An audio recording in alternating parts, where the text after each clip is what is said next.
자, 이재명 대통령의 국정수행 지지도가 취임 이후 4주 연속 상승세 곡선을 그리고 있습니다. 파란 선입니다.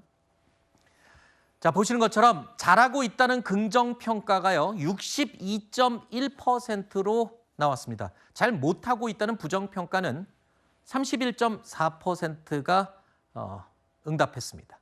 자, 지역별로도 살펴보겠습니다. 전 지역에서 이재명 대통령의 국정수행 지지도 긍정평가가 보시는 것처럼 수치 보십시오. 과반 이상으로 조사가 됐습니다. 자, 하나 더 볼까요? 이게 여러 곳이어서 저희가 두 판으로 나눠서 봤습니다. 부울경도 마찬가지고요. 이 부분이 조금 특이하죠. 대구 경북서도 과반 이상이 잘하고 있다라고 평가를 했고요. 광주 전라 지역에서는 압도적이고요. 제주에서도 59.5%가 잘하고 있다라고 평가를 하고 있습니다. 이 이유는 뭐라고 평가하십니까? 일단 이재명 정부가 표방하고 있는 소통, 속도, 성과에 어느 정도 정말 결과물을 국민들께 보여드리고 있다라는 생각이 들고요. 일단 공약으로 이야기했던 부분들, 말씀드렸던 부분 정확하게 속도 내서 이행하고 있습니다. 민생지원금 같은 경우에도 이 부분도 이렇게 경제가 경색돼 있고 어려운 국면 속에서 정부가 뒷짐지고 있는 게 정답이 아닙니다. 많은 경제 전문가들이 그렇게 조언을 하고 있고, 그렇다면 정말 실물 경제를 살리기 위해서 하겠다. 또 언론과의 소통, 전직 대통령들은 100일 취임 기자회견을 하나의 상례로 가져갔었는데 그럴 필요 없다. 내가 직접 소통하고 기자들의 의견을 듣기 위해서는 30일이라도 충분하다. 그러면서 타운홀 미팅까지 하면서 이 부분이 말씀 주신 대로 부산, 울산, 경남 민주당의 험지입니다. 거의 60%에 달하는 그런 지지세가 나오고 있고, 대구, 경북도 유의미하게 과반을 넘겼습니다. 이걸 연령층으로 보더라도 20대 연령층을 제외한 전 연령층에서 과반이 좀 찬성을 하고 있는 그런 지표로 나오고 있는 것 같습니다. 알겠습니다. 해당 내용은 저희가 홈페이지에 나중에 추후 게시를 하도록 하겠습니다. 저희가 또 준비한 내용까지만 여론조사는 공개를 하게 돼 있기 때문에 이 부분 저희가 참고해서 해당 기준에 맞게 공개를 할지 여부 다시 결정하도록 하겠습니다. 자, 그러면 두 번째로 숨가쁘게 돌아가고 있는 특검 수사 상황 짚어보겠습니다. 내란 특검이 어제 윤석열 전 대통령에 대한 구속영장을 청구했습니다. 수사 개시 18일 만이었죠. 그리고 윤 전 대통령 두 번째 소환조사 하루 만이었습니다. 그야말로 전격적으로 신병 확보에 나선 겁니다. 자, 내란 특검이 또다시 속전속결 이 분위기로 흘러가고 있습니다. 이른바 승부수를 띄웠다라는 평가도 나오는데요. 이렇게 서둘러서 윤 전 대통령에 대한 구속영장을 청구한 건 그만큼의 혐의 입증에 자신감이 있다, 이런 얘기죠. 맞습니다. 체포영장에 한번 기각이 됐었기 때문에 특검팀으로서는 이번에 구속영장에는 어떻게 보면 수사력을 집중하고 사활을 걸 수밖에 없는 그런 국면인 부분이 있고요. 당초에는 한 번 정도 더 소환한 이후에 외환죄까지 넣어서 영장 청구, 그러니까 혐의를 조금 더 다져서 신변 확보에 나서지 않겠냐는 전망이 있었지만 일단 속도전에 나선 것으로 보입니다. 네. 토요일 날 거의 자정쯤에 윤석열 전 대통령이 귀가했는데 그 바로 직후에 다음 날 오후 5시경에 66조 페이지에 달하는 구속영장 청구서까지 작성을 한 것으로 보면 이 부분과 관련해서는 상당한 자신감을 좀 역설적으로 드러냈다, 이렇게 평가할 수 있겠습니다. 네. 동아일보 보도 내용에 따르면 윤 전 대통령 구속영장 청구서는요, A4 용지로 66페이지 분량이라고 합니다. 자, 이런 내용들이 적시돼 있다고 하는데요. 화면으로 저희가 정리를 짧게 해봤습니다. 구속을 필요로 하는 사유로 주로 제시를 하는 게 범행의 중대성, 증거 인멸의 우려, 그리고 도망할 염려, 많이들 들어보셨죠? 그런데 윤 전 대통령 구속영장 청구서에는요, 세 가지 모두에 대해서 상당히 구체적인 내용이 담겨 있다는 겁니다. 일반적으로 고위공직자나 정치인의 경우는 워낙 알려져 있고 다 공개되기 때문에 도망할 염려보다는 증거인멸 우려가 중점 사유로 제시되는 게 통상적입니다. 하지만 이번에는 굉장히 이례적이라는 분석이군요. 그렇죠. 윤석열 전 대통령을 다시 구속하려면 그만큼 범죄 상당성, 중대성이 있어야 하겠지요. 그거를 피할 수는 없을 겁니다. 그다음에 나머지 두 개 중에 도망할 우려. 아니, 전 대통령이 어떻게 도망한다는 거야, 이렇게 생각할 수 있지만, 그러나 당시 관저에서부터 생각을 해보면 체포 과정, 체포를 거부하는 과정에서 사실 윤 전 대통령이 다른 곳으로 이동하는 어떤 그런 정황 정황도 나와 있고요. 또 이 안에 청구서를 보면 상당히 아주 구체적으로 윤 전 대통령이 증거 인멸을 교사하는 어떤 과정이라든지 네. 또는 실질적으로 이런 어떤 재판 과정을 회피하려는 그런 의도라든지 이런 것들이 아주 구체적으로 적시가 되어 있다는 겁니다. 물론 다 적긴 했지만 가장 중점을 둔 건 역시 증거 인멸이었던 것 같아요. 네. 증거 인멸과 관련해서는 김성훈 경호처 차장이라든지 또는 당시 부속실장, 전 부속실장 등등이 아주 구체적으로 증언을 한 내용들이 암시돼 있습니다. 네. 그래서 증거인멸도 구체적인 어떤 그런 그 내용들이 있습니다. 네. 구속영장 청구서 내용 조금 전에 평론가님께서 말씀하신 것처럼 체포영장 저지 관련 혐의 그리고 또 계엄 선포 전에 국무회의 관련 혐의 등이 구체적으로 적시가 돼 있는데 이와 관련된 인물들을 줄줄이 소환을 했습니다. 그런데 조사 과정에서 혐의를 입증할 만한 의미 있는 진술을 확보했거나 또는 서로 연락을 취하면서 말맞추기를 한 정황 등이 포착됐기 때문에 이번에 구속영장 청구를 하는 것이다. 이런 설명도 나오고 있습니다. 그런데요. 이번에 구속영장 청구서에서 외환 혐의가 빠졌습니다. 처음에 체포영장 그리고 소환조사 할 때 혐의가 외환 혐의였어요. 맞습니다. 원래 대표 혐의가. 맞습니다. 그런데 정작 구속영장 청구에는 외환 혐의가 빠졌습니다. 그래서 이 가능성을 두 가지 정도로 지금 예상을 하고 있는데 어떻게 해석하면 됩니까? 아마 전략적인 판단이 있었던 것 같습니다. 네.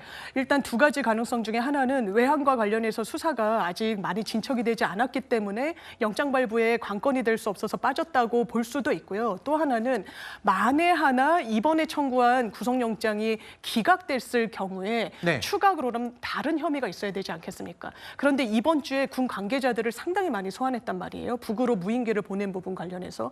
그리고 보도에 따르면 현역 장교가 이른바 부위가 북한이 항의를 하자 굉장히 박수를 치며 좋아했다. 이런 지술까지 녹취까지 확보했다는 이야기가 나옵니다.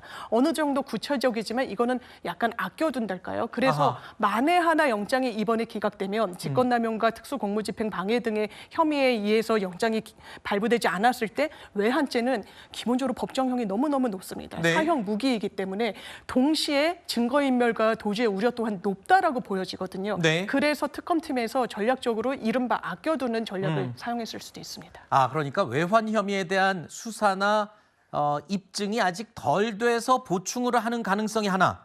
그리고 아니다. 이 법원에서 영장이 기각됐을 경우를 대비해서 혐의를 추가해서 보강해서 다시 영장 재청구를 하기 위한 아껴둔 거다. 글쎄요.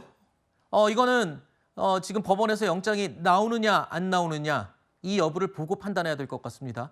윤 전 대통령에 대한 구속영장 발부 여부 특검 수사의 최대 분수령이 될 것으로 예상이 됩니다. 영장이 기각된다면 이른바 무리한 영장 청구라는 비판을 들을 수 있겠죠. 동시에 이 수사에 제동이 걸릴 가능성도 있습니다. 하지만 영장이 발부됐을 때는 외환 혐의 수사까지 탄력을 받을 수 있는 상황이 되는 겁니다. 윤석열 전 대통령 측은 범죄 성립이 안 된다라면서 무리한 영장 청구다라는 것을 법원에 소명하겠다라고 입장을 밝혔습니다. 그렇습니다. 윤석열 전 대통령은 공수처에서 소환할 때는 계속 진술을 거부했어요. 여타 다른 어떤 상황에서도 계속 거부를 했지만 특검에서만큼은 두 번 다 진술을 했습니다. 진술 적극적으로 했고 진술 적극적으로 했다는 건 윤석열 대통령 측에서 법리적으로 또는 논리적으로 자신 있다라고 판단했던 부분이 분명히 있을 겁니다. 그래서 지금 표현하는 것도 지금 증거도 제대로 제시하지 못했다. 그리고 증언들을 이야기했지만 그 증언들도 법리적으로 이것이 어떤 혐의를 구체하지 못했다. 이렇게 지금 반응을 하고 있는 겁니다. 네. 물론 아마도 특검은 진짜 스모킹 건 같은 경우는 아껴뒀을 가능성이 큽니다. 굳이 네. 조서에 의해서 구속영장을 청구할 수 있을 정도의 어떤 사실 그 질문만 하면 됐으니까요. 그러니까 일단은 윤 전 대통령은 8시간, 5시간 만나봤는데 별게 없네. 이런 생각을 갖고 있을 수도 있다는 겁니다. 네. 이번 내란 특검은 허를 찌르는 수사로 유명하다고 하죠. 그래서 과연 이 허를 찌르는 수사 기법이 제대로 먹힐지 아니면 이 수까지 이미 윤 전 대통령 측에 읽힌 것인지 영장 발부 여부를 보고 다시 한번 판단을 해보겠습니다.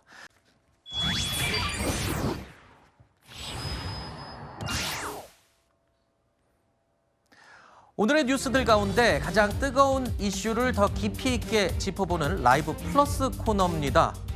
요즘 밥상 물가 정말 비상이죠. 장 보러 가기가 겁납니다. 장바구니에 물건 넣기도 부담스럽고요. 더군다나 가족들과 나가서 외식하는 것도 잠시 머뭇거리게 되는 경우가 있습니다. 여름철 보양식으로 유명한 삼계탕, 그리고 여름철 즐겨 먹는 음식인 냉면 소비가 집중되는 그런 때이죠. 하지만 메뉴판 가격 보고 있자면요. 아, 이거 꼭 먹어야 될까? 라는 생각이 들 정도입니다. 비싼 것 같아요. 냉면도 그렇고 삼계탕도 그렇고 가격이 너무 많이 올라가고 옛날에는 한 15,000원? 더 비싸다 생각했는데 2만 원 너무 비싼 것 같아요. 점점 비싸져서 좀 부담이 되기는 하죠. 월급은 그렇게 많이 안 오르니까 부담이 되는 상황이기도 하고 계속 오르고 있고 사람들은 좀 부담이 될 것 같아요. 많이들 젊은 사람들도 좀 되게 요즘에는 좀 소비를 좀 줄이려고 또 많이 하는 것 같아요. 점심을 좀 안 먹는다거나 식비 줄이기 약간 그런 것도 좀 많이 하는 것 같고 저도 뭐 개인적으로 좀 부담은 되긴 한데 아무래도 또 오른다고 해서 또 안 먹을 수는 없으니까 그냥 뭐 어쩔 수 없이 그냥 먹고 있어요. 좀 그렇죠. 여기 옛날에 자주 왔었는데 가격 오르고 나서 방문 횟수가 줄었지. 삼계탕도 냉면도 매년 가격이 오르는가 싶더니요. 솔직히 15,000원, 16,000원 해도 부담스러워 했는데 어느덧 2만 원에 육박했습니다. 어떤 곳은 2만 원짜리도 있다고 하네요. 그런데 궁금한 게 있습니다.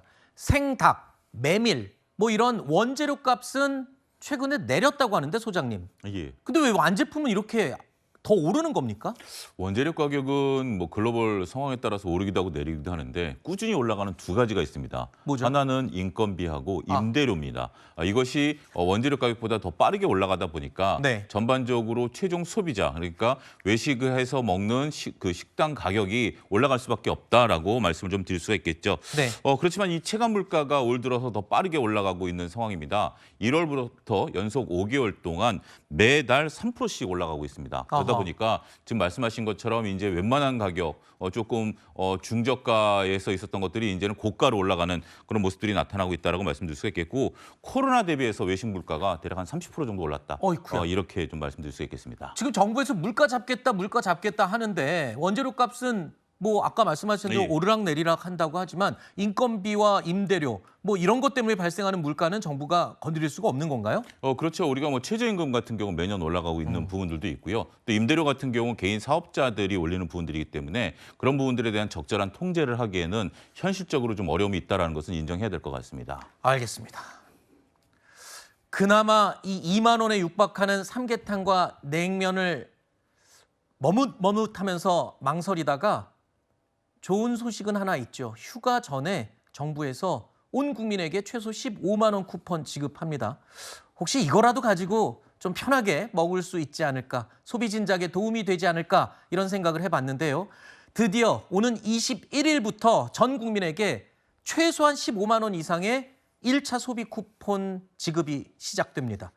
자, 신청을 해야 받을 수 있는 건데요. 중요한 게 있습니다. 과거에 우리가 받았던 재난지원금 때는요. 프랜차이즈 매장에서는 사용할 수 없다고 얘기를 들었어요. 사용 못했어요. 근데 이번에는 좀 다르다고요. 일단 첫 번째로 예. 어디서 사용이 안 되고 어디서 사용을 할 수 있는지 그거부터 좀 알려주시죠. 일단 뭐 대형마트는 현실적으로 수도권 지역에서는 안 된다라고 말씀드릴 수 있겠죠. 네. 그렇지만 지방 지역에서는 대형마트 중에 유일하게 하나로 마트는 가능하다라고 말씀드릴 수 있겠습니다. 네. 이거는 뭐 일반적인 기준점인데요.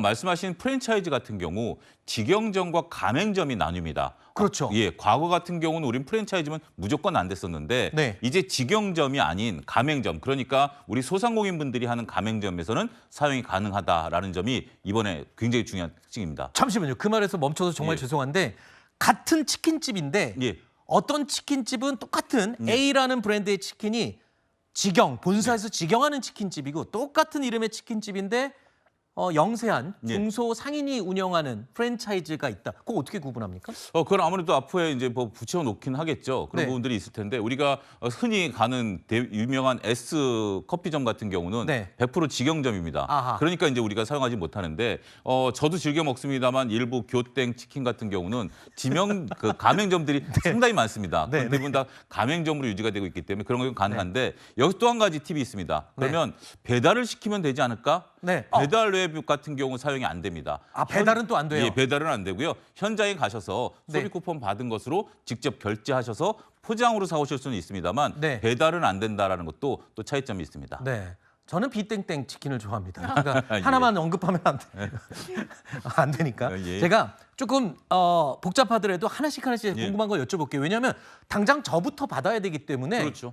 다른 분들도 마찬가지일 겁니다. 제가 궁금한 점을 제가 여쭤보는 건데 어떻게 신청해서 받는 겁니까? 받는 방법이 전 또 궁금하더라고요. 온라인과 오프라인 방법이 있습니다. 네. 온라인 같은 경우 21일부터 신청이 가능한데요. 우리가 과거 재난지원금 받을 때도 일시에 몰릴 가능성이 있지 않습니까? 네. 그렇기 때문에 우리가 이제 출생 연도에 따라서 그러니까 일주일을 나눠서 신청하도록 돼 있습니다. 네. 16, 27 이런 식으로 끝자리에 있는 분들이 매주 월요일서부터 이렇게 신청 가능하다라는 건 말씀드릴 수가 있겠고 네. 그런데 내가 이런 온라인을 잘 못한다라시는 분들도 있지 않습니까? 어르신들. 예, 어르신들 같은 경우는 지역 동사무소에 가셔서 신청하시면 되는데 네. 그때 이제 우리가 이 돈을 어떻게 받느냐라는 부분들이겠죠. 네. 받는 방식은 두 가지입니다. 네. 하나는 우리가 사용하고 있는 신용카드나 체크카드를 소지를 하시고 방문을 하시던지 네. 아니면 인터넷을 통해서 거기에 신청을 하면 거기에 15만 원 이상 돈이 들어오는 거죠. 그래서 충전을 해주는군요. 충전을 해주는 아하. 겁니다. 그래서 사용을 하게 되면 먼저 그 금액이 빠져나가고 아하. 그다음에 내 돈이 빠져나가는 거고요. 네. 그런데 나는 뭐 카드가 없는 분들도 계시는 거 그렇죠. 아니겠습니까?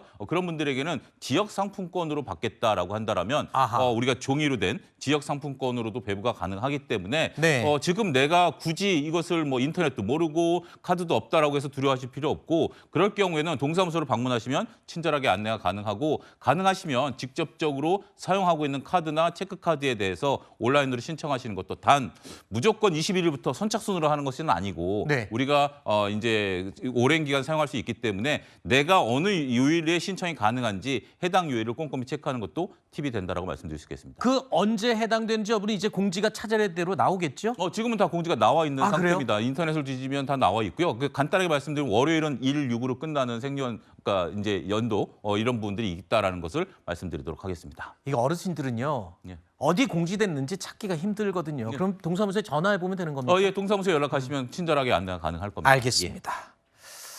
당장 저부터도 빨리 신청을 해서 일단 중소상인들은 얼마나 이 날을 또 기다리고 있겠습니까? 저도 도움이 될 수 있는 곳에서 적극적으로 사용을 하도록 해보겠습니다.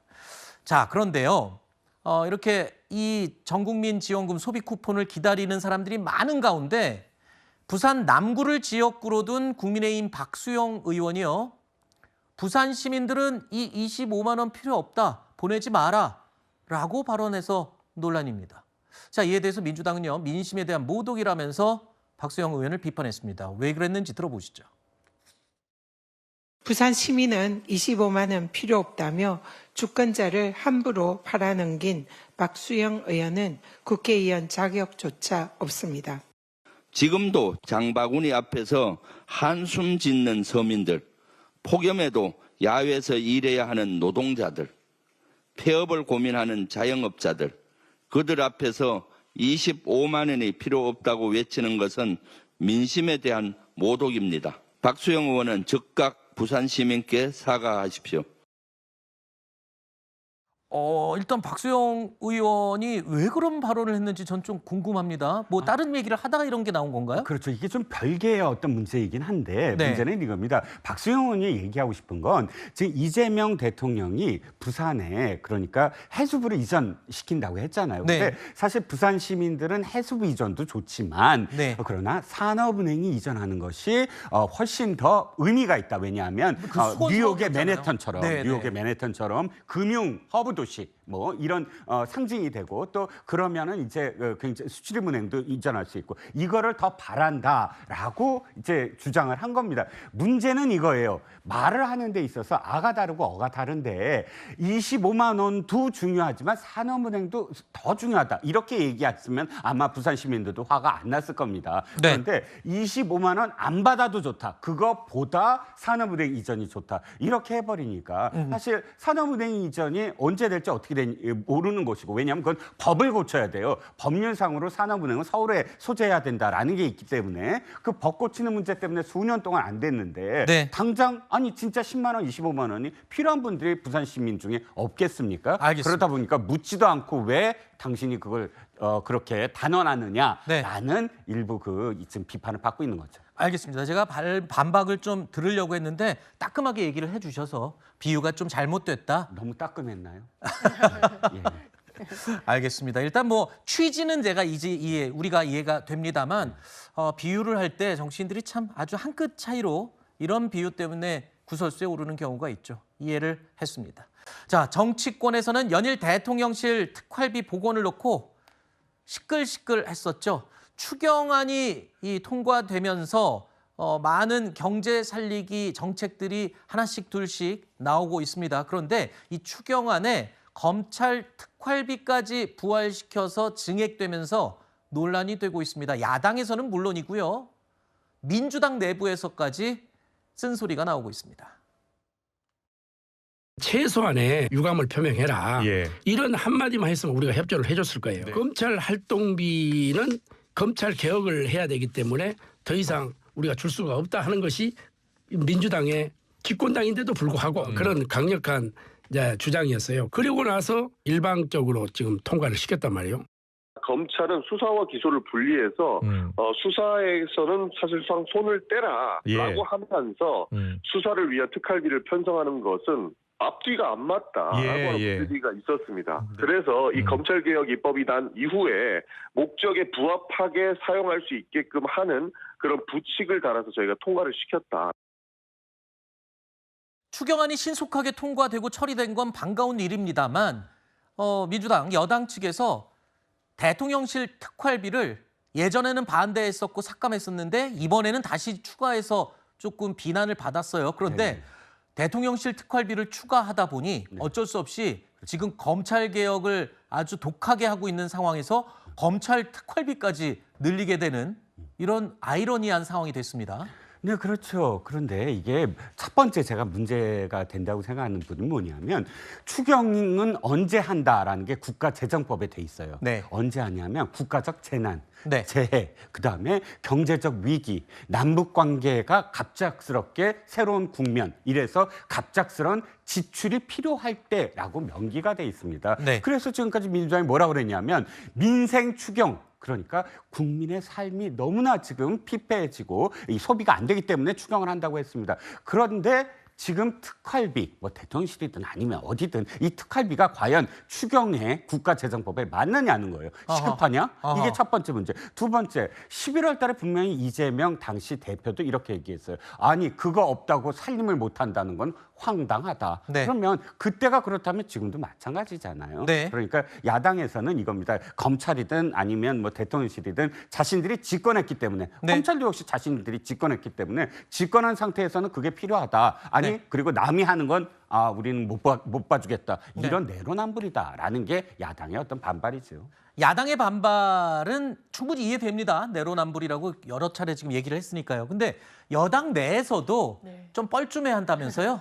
좀 네. 씁쓸하게 머리 극적극적하면서 네. 뭐 우리가 잘 쓸게요. 뭐 이러던데요. 의총에서 상당히 격론이 있었던 걸로 알려져 네. 있고요. 특히 검찰 특활비 관련해서는 이게 과거 이제 전 정부 때 증빙을 엄청 미루다가 냈는데 다 휘발돼서 이제 안 보이는 영수증을 내고 그러니까 윤석열 정부 3년 차에 이제 민주당이 특활비를 전액 삭감을 했었던 겁니다. 그러니까 이제 반론으로서는 1, 2년 차 계속 지켜보다가 네. 계속해서 의혹에 해명을 못하니까 깎았던 거 아니냐라고 합니다만 말씀 주신 대로 이게 어떻게 보면 과거의 입장에서 달라졌다고 국민들이 보실 수 있는 부분이 있고 야당으로서는 충분히 제기할 수 있는 부분이기 때문에 네. 우상호 정무수석이 또 유감을 표명하고 사죄를 드렸습니다.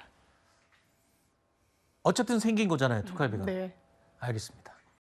혁신위원회 구성을 의결을 했습니다. 이번 혁신위원회 구성은 총 7인으로 이루어지며 위원장은 안철수, 위원은 재선의 최용두 의원, 호준석 현 당대변인. 이번 위원 구성안은 안철수 위원장의 제안을 전폭적으로 수용한 안입니다. 합의되지 않은 날치기 혁신위원회를 거부합니다. 국민의힘 혁신 당대표가 되기 위해 도전하겠습니다. 말뿐인 혁신, 쇼에 불과한 혁신, 들러리 혁신에 종지부를 찍겠습니다.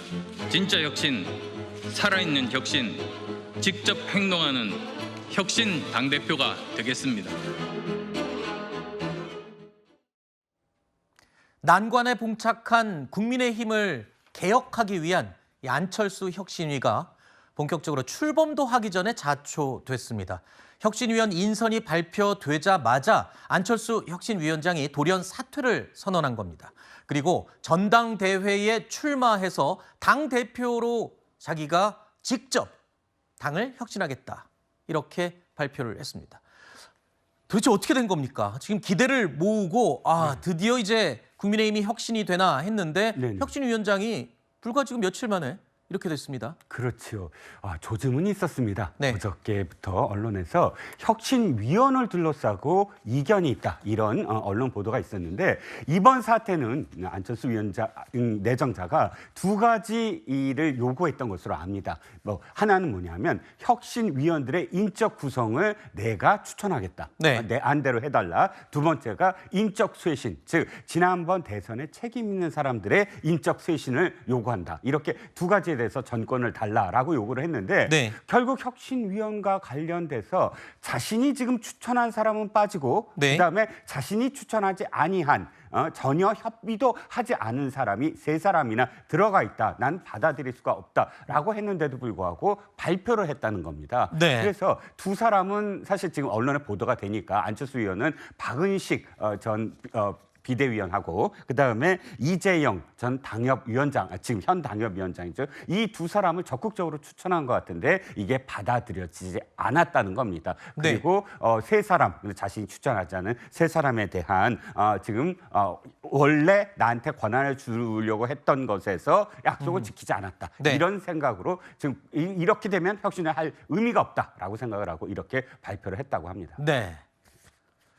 근데 앞서 들으신 박성훈 원내대변인 이야기로는 이 명단은 안철수 의원의 이 의견이 전폭 반영된 거다, 이러고 발표를 했었던 내용이었거든요. 안철수 의원은 말뿐인 혁신, 쇼에 불과한 혁신, 또 들러리 혁신에 종지부를 찍겠다라면서 강하게 반발을 한 겁니다. 이런 상황으로 이렇게 꼬여버린 것, 핵심 배경에는요, 인적 쇄신안을 둘러싼 다른 의견 때문인 것으로 보입니다. 핵심은 인적 쇄신에 있었습니다. 최소한의 인적 쇄신안, 두 분이라고 말씀드릴게요.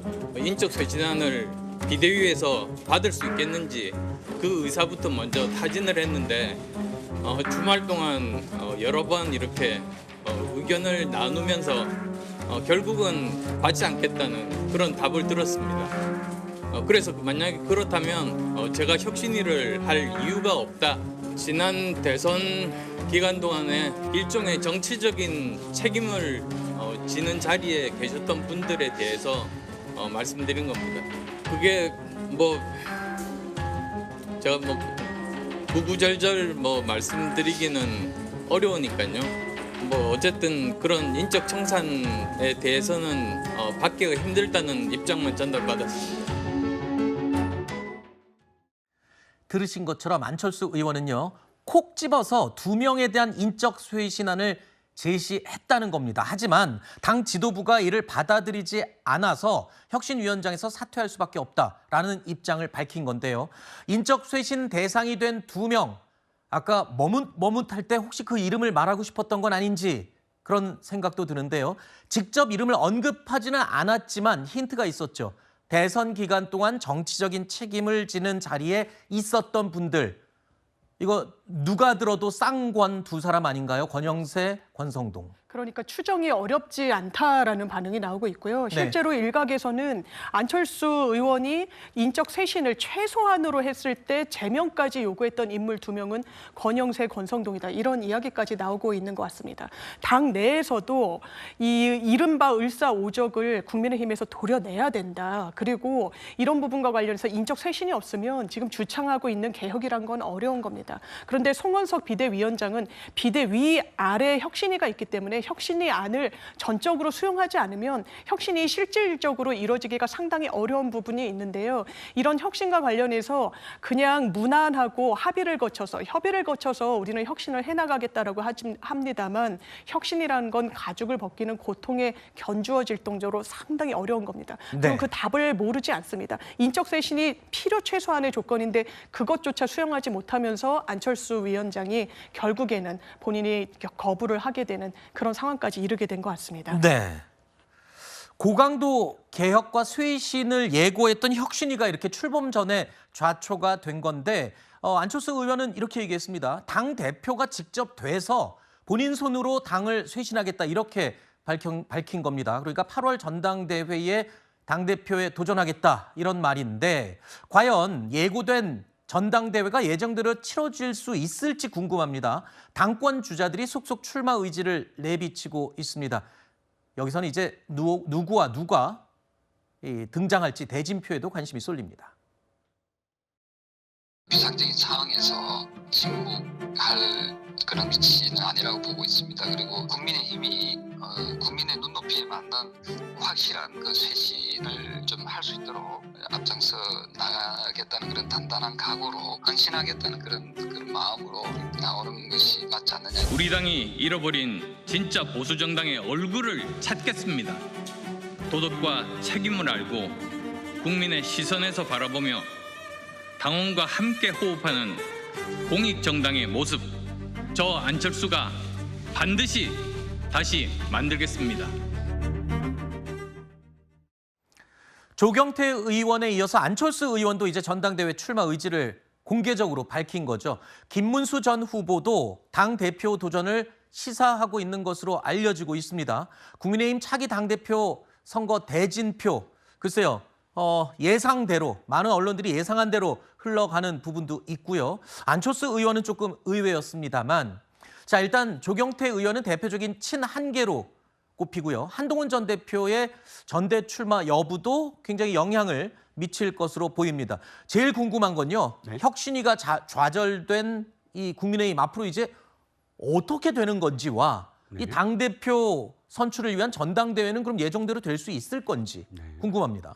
일단 국민의힘의 비대위 체제가 지금 타격을 입었습니다. 큰 타격을 입었죠. 비대위는 혁신위를 띄운 다음에 혁신위에서 혁신 과정이 계속 이슈를 몰아가면서 그 힘으로 전당대회를 치러서 컨벤션 효과를 통해서 9월 달에 어떤 국정감사라든지 뭐 여기에 완전히 총력을 기울일 생각이었습니다. 그런데 혁신위가 자초한 거예요. 한 달 반이 있긴 하지만 이건 송원석 비대위원장에게는 큰 타격이거든요. 일단 이 상황에서 송원석 비대위원장이 그렇다고 해서 지금 전당대회를 미룬다? 이것도 역시 명분이 없습니다. 어떻게든 송원석 비대위원장은 미리 이야기한 그런 그 선에서 사실 치를 수밖에 없습니다. 사실은 9월 달로 미룰 수가 없어요. 9월 달은 이미 전열을 가다듬고 대여 투쟁을 할 수밖에 없는 시간이거든요. 일단은 이 당이 가장 큰 치부를 지금 드러낸 겁니다. 어떤 것? 지난번에 쌍권을 통한 당원들의 뜻을 거스르면서 파행의 전당대회를 완전히 다 뒤집어 엎은 거 아닙니까?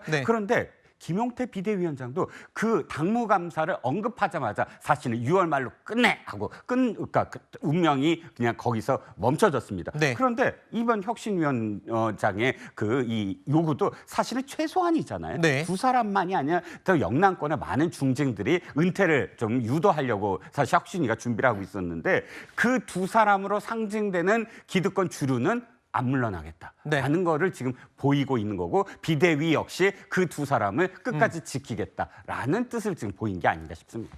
일단 국민의힘의 혁신은 한 템포 더 미뤄진 거잖아요. 당 대표가 나온 뒤에나 기대를 해볼 수 있는 겁니까? 그렇습니다. 당 대표가 누가 되느냐에 따라서 네. 사실은 혁신의 방향, 그리고 또 한 가지가 혁신의 가장 기본적인 전제 조건이 그 두 사람이다라고 이제 합의가 된 거예요. 네. 아마도 안철수 지금 후보는 아마 그 이야기부터 하면서 두 사람을 이번에 그 경선 과정에서 크게 부각시킬 겁니다. 이번 사태 돌아가는 걸 보면서 동아일보 사설에 물밑 친윤 얘기가 요즘 굉장히 회자가 되고 있다면서요? 네. 언더 찐윤이 있다. 그러니까 뭐 나경원, 권영세, 권성동 같이 얼굴을 본인이 이 공개를 하고 친윤의 어떤 정치적 스탠스를 취하는 의원들 말고 정말 찐윤으로 수면 아래에서 기득권을 유지하고 당내 인사에도 영향을 미치는 일군의 이 집단이 있고 그 집단이 사실상 송원석 비대위 체제도 만들어낸 거다. 그렇기 때문에 국민의힘은 쇄신이 근본적으로 지금 어렵다라는 언론의 진단도 나오고 있고 거기에 당내 인사들도 상당히 고개를 끄덕이고 있어서 네. 지금 국민의힘은 쇄신의 동력뿐만 아니라 어떻게 보면 분당의 동력, 에너지조차 없다라는 평가가 당 안팎에서 나오는 것 같습니다. 알겠습니다. 갈수록 지금 난관에 봉착하는 것 같습니다. 국민의힘 언제쯤 쇄신과 혁신의 분위기에 들어갈 수 있을까요? 지금 말씀하신 언더 찐윤, 네. 물밑 찐윤. 자, 이런 인물들에 의해서 발목이 잡힐지 아니면 당 대표가 선출될 때까지 또 미뤄지는 건지 더 지켜보도록 하겠습니다. 관세 협상이 매우 쉽지 않은 건 분명합니다. 지금 그렇다고 해서 7월 8일까지 끝낼 수 있는지도 확언하기 어려워요. 최선을 다하겠다는 말씀까지만 드리겠습니다. Sending letters out on Monday having to do with the trade deals. Could be 12, maybe 15, or I would say it could be maybe as many as 15 or so. And they'll be going out on Monday, and some will go out on Tuesday and Wednesday. And tariff rates, do they change on July 9th or August 1st? I think we'll have most countries done by July 9th. Yeah. Either a letter or a deal. 미국이 일방적으로 정한 상호관세 유예 시간이 이제 코앞으로 다가왔습니다. 트럼프 대통령은 현지 시간으로 7월 7일부터 12개 나라 또는 15개 나라에 관세와 관련된 서한을 보내겠다라고 직접 예고했습니다. 여기에 우리나라가 지금 포함됐는지 여부도 우리는 확인할 길이 없는 깜깜한 상황입니다. 실제 관세 부과는 8월 1일부터 시작됩니다. 그렇다면 그 사이에 뭔가 우리가 결판을 지어야 되는 거잖아요. 예, 그렇습니다. 지금 현재 우리 같은 경우도 이제 발등에 불이 떨어졌다라고 말씀을 좀 드릴 수가 있겠습니다. 7월 9일까지가 원래 협상의 마무리인데요. 말씀하셨다시피 7월 9일까지 협상 마무리 이후에 바로 관세가 부과되는 게 아니라 미국 상무장관의 얘기하면 8월 1일부터 부과되기 때문에 네. 다소 시간이 있습니다. 그런데 서한을 받느냐의 여부가 왜 중요하냐면 서한이라는 것은 일단 관세에 대해서 미국의 입장이 명확히 들어가 있는 것들이고요. 서한을 받지 않으면 협상이 계속해서 유지가 되는 거거든요. 네. 그렇기 때문에 우리가 이 15개국에 포함돼 있는지 여부가 상당히 중요한데 우리 입장에서 보면 그동안에 새 정부가 만들어지면서 우리가 협상을 제대로 못 해왔기 때문에 네. 조금 유예를 달라라고 지금 얘기를 하고 있는 상태인데 과연 미국이 이 부분을 받아들일지 여부는 서한 발송 여부에 달려있다라고 봐야 될 것 같습니다. 지금까지 트럼프가 하는 행동으로 봐서는 뭐 우리 이제 출범한 지 얼마 안 됐으니까 좀 상황을 받아오라고 한다고 해서 받아줄 것 같지 않아 보이거든요. 그럼 이런 상황에서 우리는 어떤 전략으로 가야 되는 겁니까? 지금 그래서 원래 우리 산업통상부 여한구 이제 통상본부장이 지금 가 있는데요. 여기에 이제 위성락 국가안보실장까지 지금 이제 방미한 상태입니다. 그래서 이제 지금 우리들의 입장을 여러 가지 표명하고 있는 상태고 특히 이제 우리가 철강이라든지 자동차 관세에 대해서 특히 이제 우리는 미국과 그동안 협조를 해왔다. 특히 또 트럼프 1기 때와도 방향을 맞춰왔고 그 이후에도 계속해 왔기 때문에 좀 해달라고 얘기를 하고 있는 상황인데 지금 미국 입장에서 말씀하셨다시피 워낙 많은 국가들하고 하고 있기 때문에 네. 각각 개별 국가들의 어떤 의견을 어느 정도까지 받아들일지는 아직은 우리가 예상하기는 어렵습니다. 하지만 우리 입장을 이제 지금 우리의 그 책임 있는 분이 두 분이 가 계시기 때문에 그런 분들 최대한 어필하겠다라는 것이 현재 정부의 입장이다라고까지만 말씀드릴 수 있을 것 같습니다. 알겠습니다. 그러니까 여한구 통상교섭본부장 그리고 위성락 안보실장 투 트랙으로 우리가 지금 계속 접촉을 하고 있다고 하는데 가장 중요한 건 이거죠. 아까 말씀하신 대로 우리는 지금 이 협상에 덜컥 불리하게 열어줄 필요가 없다는 겁니다. 무언가 조금 더 유예 기간을 두고 한 호흡 길게 가는 게 우리한테는 분명히 유리한 상황이 된 거죠. 좀 더 지켜보도록 하겠습니다. 과연 그 12개 나라에 우리나라가 포함이 됐을지 여부 굉장히 중요하고요. 8월 1일부로 만약에 관세가 부과가 되기 시작하면 그 이후에 굉장히 부담스러운 상황에서 그 다음 추가 협상을 진행해야 되는 굉장히 우리로서는 불리한 상황이 되는 거겠죠. 자, 위성락 안보실장이 짊어지고 있는 숙제가 하나 더 있습니다. 취임 한 달 차를 맞은 이재명 대통령은 아직 트럼프 대통령과 정상회담을 하지 못했죠.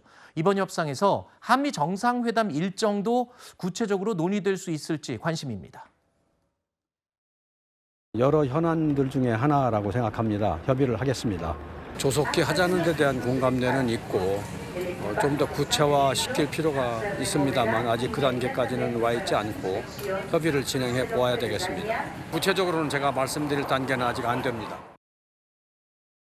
자, 그러니까 우리 정부 입장에서는 미국과 정상회담 조율 일정이 굉장히 시급한 상황인 거죠. 어느 때보다 지금 정상회담이 좀 우선됐으면 하는 바람이네요. 그렇죠. 지금 이중적입니다. 가급적이면 늦춰달라 하는 건 우리가 협상하는 시한을요. 그렇지만 가급적 빨리 하자라는 건 정상회담입니다. 그러니까 서한 전에 정상회담이 불가능하잖아요. 이제 그렇죠. 7월 9일이니까. 그러면 그 서한에 안 들어가야 돼. 우리는 늦춰야 됩니다. 그렇지만 가장 중요한 건 지금 트럼프 대통령이 가장 좋아하는 이 딜 방식이 단판이잖아요. 네. 단판. 그러니까 우리 양 정상이 한 번도 못 만났습니다. G7에서도 못 만나고 나토도 불참을 해서 못 만났습니다. 그렇다면 가장 빠르게 할 수 있는 게 7말 8초입니다. 네. 8월을 넘기면 여러 가지 문제가 생겨요. 미국 대통령들이 휴가를 가요. 휴가도 꽤 오래 갑니다. 그리고 또 미국에 여러 가지 어떤 문제들이 있습니다. 예를 들자면 여야의 어떤 문제들 때문에 행정부가 셧다운될 가능성도 있고 또 9월 달 되면 유엔 총회가 있어요. 뉴욕에서. 그래서 7말 8초가 꼭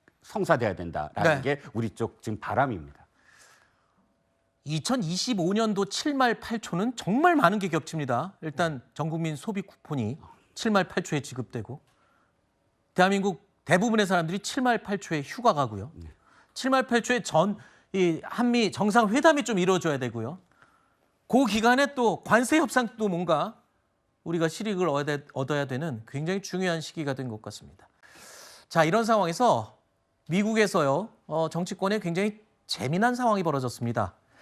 우리 정부가 미국과 관세 협상으로 조급한 나날을 보내고 있다면 트럼프 대통령은 한때 브로맨스를 자랑했던 머스크 때문에 소가리를 하고 있습니다. Today it's about a man named Elon. He stepped forward to put his very great talents into the service of our nation, and we appreciate it.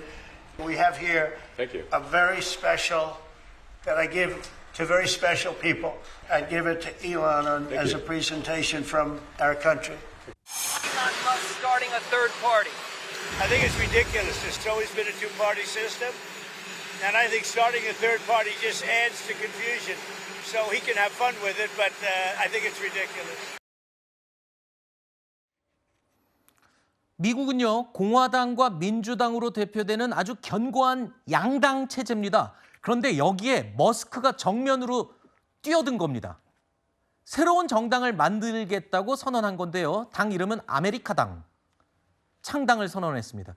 머스크야말로 지금 막대한 자금을 보유하고 있죠. 하지만 과연 오랜 기간 동안 유지해온 미국의 양당 체제를 깰 만큼의 영향력이 있을지는 잘 모르겠습니다.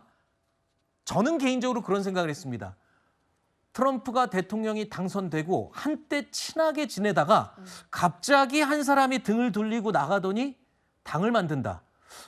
윤석열 전 대통령하고 이준석 전 당대표가 저는 떠오르거든요. 예. 그런 케이스하고 비슷한 거라고 보면 되나요? 기시감이 정치적으로 드는 부분이 분명히 있는 것 같고요. 이준석 전 대표와 다른 점이 있다면 일론 머스크는 정치 영역에 제대로 발을 담근 적은 전혀 없었다. 그렇기 때문에 재계에서의 어떤 셀럽으로서의 명망은 있고 거기에 대한 지지는 있지만 정치력은 얼마나 발휘할 것인가에 대한 물음표는 아직 사라지지 않는 것 같고요.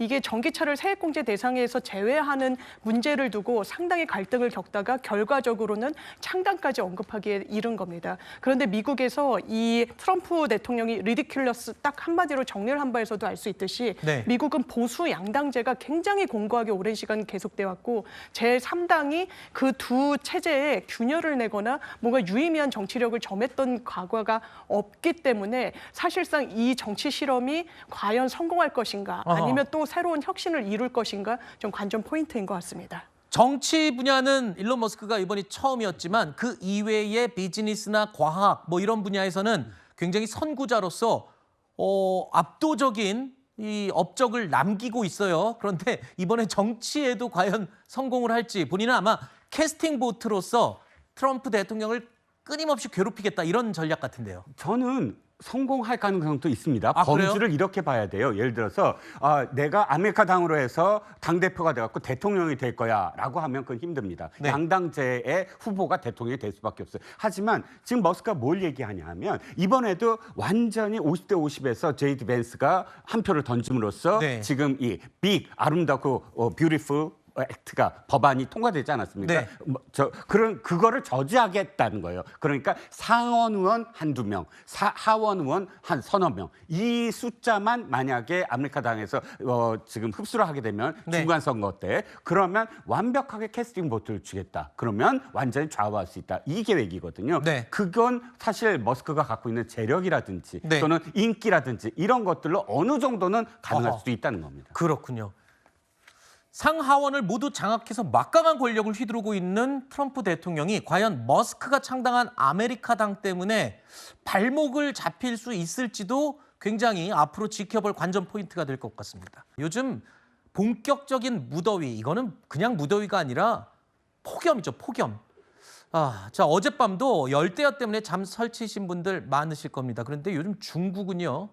특히 우한 지역에서는 체감 온도가 무려 40도가 넘는다고 합니다. 그야말로 무시무시한 폭염에 시달리고 있는데 사람 동물할 것 없이 더위와 사투를 벌이고 있어요. 저 화면 저거 뭔지 아십니까?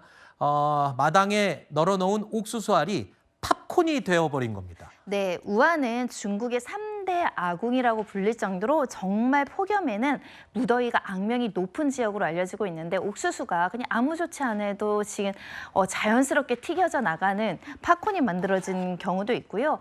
특히 동물, 식물, 지금 보시는 것처럼 매입니다. 붉은 배샘인데 국가 2급 보호종인데 저렇게 폭염으로 쓰러져 있어서 차가운 물을 줬더니 다시 이렇게 좀 기력을 찾는 모습이라고 하는데요. 뭐 동물뿐만 아니라 사람도 굉장히 힘든 상황이죠. 이 고속철이 정찰합니다. 전기 문제로 인해서요. 한증막처럼 너무 더운 상황이 발생하니까 저기 보시면 승객 한 분이 도저히 못 참는다고 해서 창문을 저렇게 부수는 거거든요. 네. 그러면서 창문 하나 부쉈으니까 하나 더 열면 공기가 순환돼서 좀 살 것 같다. 숨도 못 쉬겠는 정말 더위다라는 지금 상황들이 이어지고 있습니다. 알겠습니다. 그러니까 전기가 끊기면서 기차가 멈췄는데 저 안에서 찜통 속에 갇혀있던 시민들 유리를 깨고 숨쉬는 그런 모습이었습니다.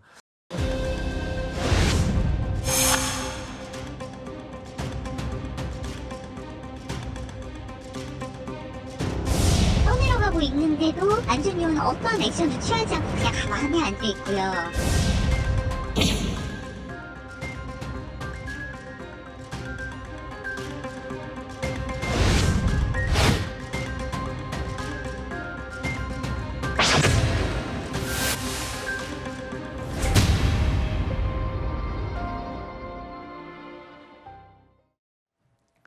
베트남의 유명 관광지죠. 나트랑의 고급 리조트 해변에서 여행을 떠났던 이 40대 한국인 남성이 익사하는 사고가 발생했습니다.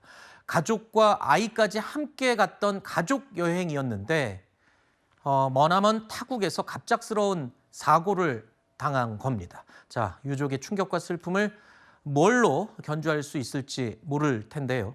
그런데 이해가 되지 않는 것들이 상당히 많습니다. 리조트 측의 구조 상황서부터 그 이후의 대처까지 정말 석연치 않은 점들이 한두 가지가 아니라는 겁니다. 유가족과 오전에 제가 직접 전화 통화를 해봤습니다. 아빠랑 아이랑 바닷물에서 놀겠다고 이제 들어가 있는 상황이었고요. 물살이 세지면서 어느 순간 그 밖으로 넘어가는 것처럼 보이더라고요. 멀어지고 있는 그 20분 동안 안전요원은 어떠한 액션도 취하지 않고 가만히 보고 있었어요. 발견하고 고인한테 닿을 때까지도 이미 시간이 한참 지났고요. 그 위에서 CPR을 하느라 시간이 또 한 10여 분이 지났고 이미 골든타임은 저희는 다 지나갔다고 봐요. 앰뷸런스마저도 사고 인지 시점으로부터 1시간 뒤에나 이제 도착을 한 거죠. 지금 들으신 건 제가 오늘 오전에 길게 통화한 내용의 일부일 뿐입니다. 굉장히 많은 억울함을 호소했었는데 지금 얘기를 들어보면 핵심은 이겁니다. 구조 자체도 지연됐고 구조 이후의 상황도 이해가 되지 않는다는 겁니다. 그런데 제가 앞서 말씀드렸듯이 저곳은 소위 말하는 5성급의 라트랑의 최고급 리조트였다는 겁니다. 어떻게 된 건가요? 매우 안타까운 사건이 발생을 했습니다. 지난달에 있었던 사고인데요. 지금 이제 말씀하신 분은 이제 언니, 그러니까 여동생 가족이 이제 자녀랑 함께 베트남 여행을 갔다가 이렇게 오후에 물놀이를 하는 과정에서 물에서 이제 나오지 못하는 상황이 발생을 했고, 그런데 그 과정에서 안전요원이 적시에 구조를 하거나 관련된 후속 조치를 제대로 이행하지 않은 점이 좀 안타깝고요. 그러니까 20분간 표류하고 구조를 요청했음에도 불구하고 안전요원이 이 상황을 파악을 못하고 제때 구조하지 않았던 것이 확인이 된 상황입니다. 그리고 구조를 했음에도 불구하고 심폐소생술을 이제 카약 위에서 바다 위에서 한다거나 그 과정에서 30분간이 지체가 됐고, 특히 바로 이제 앰뷸런스가 와서 응급조치를 제때 했어야 됨에도 불구하고 제대로 오지 않아서 1시간가량이나 좀 지체됐다라는 점이 매우 안타까운 상황이고요. 현장에 있던 간호사인 직업인 사람이 도와드리겠다라고 했음에도 불구하고 현장에서 아니다, 필요 없다, 우리끼리 하겠다라는 취지로 적극적인 조치가 없었다라는 게 유가족 측의 주장입니다. 그리고 그 과정에서 차후에 CCTV도 열람해달라, 공개해달라고 요청했는데 한 차례는 거부당했다는 것이고요. 끝끝내 열람해보긴 했지만 또 복사할 수 없도록 한다던가 이런 태도를 보임으로 인해서 사고를 적극적으로 조사하거나 책임을 인정하는 태도가 아니라 책임을 회피하고 마치 유가족의 책임인 것처럼 이렇게 몰아가는 측면에서는 굉장히 부당하다라고 유가족 측에서 항의하고 있는 상황입니다. 네. 첫 번째로요, 이 리조트, 그 5성급 최고급 리조트, 한국 관광객들이 굉장히 많이 찾는 곳이라고 합니다. 그럼에도 불구하고 여기서는 책임 회피하기에 급급하다는 겁니다. 심근경색으로 사망하신 거다, 물놀이 구조, 늑장 구조와는 아무 상관이 없다라는 식으로 계속 발뺌만 하고 있는데요. 결국에 이 4살 아이의 아버지는 머나먼 타국에서 여행 갔다가 숨지게 된 겁니다. 그런데 사망 진단서에도 아주 심각한 논란이 있습니다. 지금 보시는 게 그 현지에서 공안과 병원에서 발급한 사망 진단서입니다. 사망 원인에 익사가 아니라 급성 심근경색으로 적혀 있는데요. 게다가 왼쪽 하단에 유가족이 이를 확인하고 서명하는 란이 있습니다. 왼쪽 하단에. 근데 유가족 주장은 이겁니다. 어느 유족도 저기 서명을 한 적이 없다는 거예요. 실제로 공안에서는 그 유가족들이 하도 급하고 상황이 조금 좋지 않으니까 우리가 편의를 위해서 대신했다라고 주장을 했다는 겁니다. 공안이요? 네. 하지만 유가족 측에서는 동의한 바 없고 이거에 대해서 사후적으로 동의할 수 없다라는 것인데 그런 문서 위조가 성립할 가능성이 있습니다. 더군다나 가족들이 익사 추정도 아니고 갑자기 부검도 안 한 상태에서 심근경색이라니요, 심장병으로 죽은 것 같다, 이런 취지의 사망 진단서에 서명할 리가 없지 않겠습니까? 사후에는 이것을 또 문제를 삼으니까 오후에 자기네 측이 얘기를 했는데 물에 의한 질식사로 추정하는 것으로 바꾸게끔 했으니 와서 서명을 하라. 그러니까 처음 그 문서의 상황은 제대로 된 공문서라고 볼 수도 없을 뿐만 아니라 그 원인도 잘못 기재됐다라는 것이 담적으로 보여주지 않을까 생각이 하고 있고요. 특히 이 어디에서 사망했는지에 둘러싸도 병원 밖에서 사망한 것으로 되어 있지만 또 보건소 의사는 지금 해변에서 사망했다라고 주장하고 리조트 매니저는 병원에 있을 때도 맥이 뛰었다라고 지금 불일치한 주장들이 나오고 있거든요. 네. 그런 측면에서 철저한 조사가 필요한 것 같습니다. 네. 한마디로 서로 자기네 책임 아니라고 지금 발버둥을 치고 있는 그런 상황인 것 같은데, 이 중간에서 공정한 수사나 조사를 진행해야 될 공안에서조차 계속 리조트 편을 들고 있어서 아무런 자료 이 제공이나 사실 확인을 유족들은 못하고 있다는 겁니다. 우리나라 같다면 지금 뭐 굳이 5성급을 따질 필요도 없이 관광지에서 이런 일이 일어났다. 그럼 곧장 업무과실치사 이렇게 되는 거 아닙니까? 일단 수사가 개시돼야 될 사안으로 보입니다. 안전요원이 제대로 된 조치를 했는가, 안전 관련한 규정이 이행되었는가, 후속 조치로 병원에 이송하고 치료하는 과정에서의 과실이 없는지가 확인이 돼야 될 필요성이 있고요.